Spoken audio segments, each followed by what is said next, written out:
দুই পাঁচটা দেখছিলাম শাল বাগান। তো বেশ ভালোই সাজানো হয়ে গেছে, রেস্টুরেন্ট খুলেছে, লজ খুলেছে, আরো প্রচুর আরো বড় করবে, ওনার পয়সা আছে প্রচুর। চলে যাচ্ছে। চা গরম তখন সেই 7টা হ্যাঁ, মানে আমি ট্রেন থেকে উঠেই তারপরে করেছিলাম। পৌঁছে গেছে, আমাকে ফোন করেছে।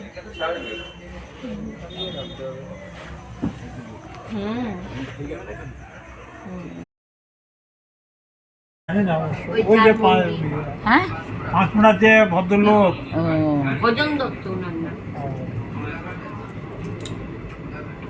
ছেলে নাই, তিনটে। তিনটাই মেয়ে, ওই জামাইরাই দেখাশোনা করবে। হ্যাঁ, ওনার জামাইরাই সব ওর অনেক লোক আছে।